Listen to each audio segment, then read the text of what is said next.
Hey, Frontline fans, welcome back to Comic Frontline Fans. You're back with me, Mike Spider Slayer, getting ready to review Fear the Walking Dead, Episode 4, otherwise known as Not Fade Away. That's right, fans.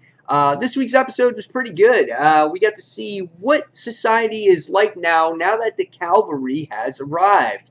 And it was quite interesting, let me just tell you. Now, the beginning of this episode really kicks off, which was kind of cool. Where you get to see Travis running through the streets and you think everything is nice and normal, and you get to see Nick relaxing in the pool, and you think like, wow, is this a flashback at what society was before all hell, broke loose in the actual zombie apocalypse? But then you wind up seeing that, what's her face's name? Griselda's foot being attended to, and then you realize it's taking place real time. Right now. So, and what happens is you wind up seeing how the National Guard has built this fence, and there's 12 safe zones within the area, and we get to see Travis, try to be buddy with the colonel that's involved and whatnot, and we see that tensions are a little bit mounting between the society members. You think that maybe they're not grateful for what they have, but again, there's no medicine, there's a lack of food, there's power that goes in and out. So people are kind of anxious about what's going on, but the military says, hey, everything's okay, we're on the offensive now. And actually, it was cool how the military just kind of blows off certain things, and the guy's name is Moyer, and he kind of just looks at it as just like another military operation that's just going to pass over. And you get to see him play golf and, driving balls. And I thought that was kind of hilarious, actually. And really what this episode is about is just how the characters are dealing with the situation at hand. You wind up getting Madison, who's, like, playing housewife, who's, like, trying to paint the kitchen and whatnot. And Alicia's taking things hard as, of course, her boyfriend died. And the babysitter that died was like an aunt to her. And she takes things very hard. Nicholas says he quits his freaking drug addiction, but once again, he goes to the next door neighbor's house who needs care and steals morphine from him, which was ridiculous as well. And then Travis is kind of just acting like this, the man that's in charge of the town, making sure everything's okay, kind of almost blowing it up, trying to make it like this is just society now, and we just have to wait until it passes it over. And then, of course, you got Daniel, and who is just taking care of his wife Griselda, and then Ophelia, who's hitting it up with a soldier trying to get medicine for her mom. So this is some of the things that are going on in this episode, which was kind of funny. Other things too that I thought was quite interesting was Madison winds up venturing out into the outside of the safe zone. And that's kind of what everyone's fear is, because they don't know what's outside these fences now. So she winds up taking a freaking wire cutters, and she winds up venturing out in the fences by herself, which I was like, really?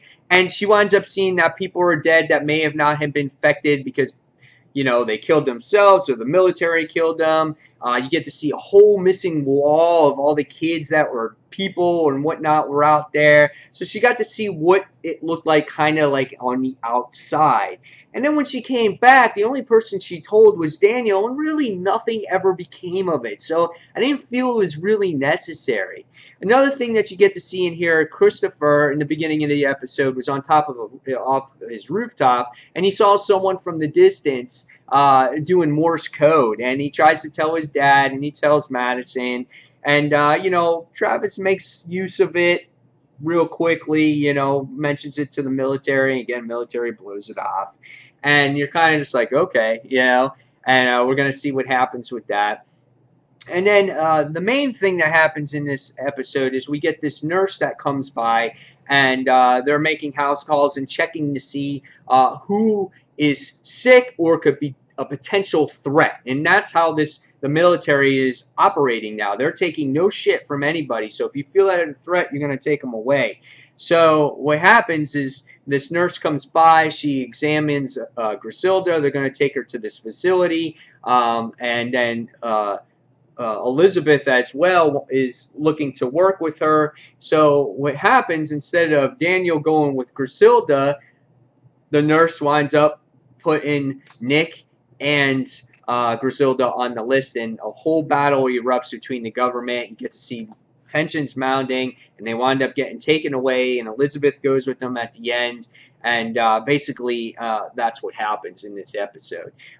So what did I think about this one? I thought it was really good. You really get to see how people are trying to live, and I thought it was pretty good episode. And we get to see the military, you know, trying to keep things together. But as more and more as they lose their grip on the situation, you're going to see that obviously we all know what happens in The Walking Dead because we've all watched The Walking Dead. But you can see that right now they're kind of taking things a little bit lightly. They'll go hard-headed when they need to, but it's going to be balls to the walls, obviously, when things get out of control.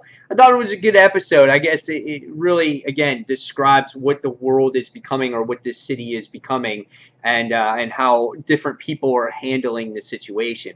The thing that will be interesting is what is on the other side of those fences. What is this facility? I need to see what it's like.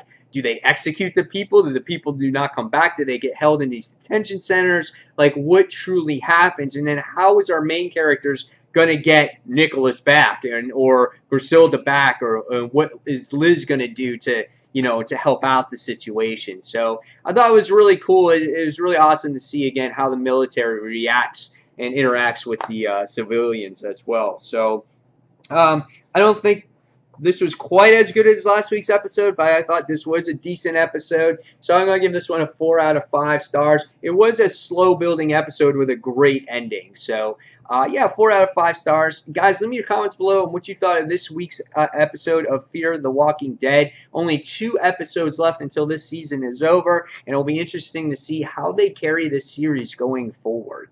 So, fans, as always, thank you for watching Comic Frontline, and until the next comic book review or review in general, this is Mike Spider Slayer signing off, and thanks for watching, guys. Take care. See you soon. Bye.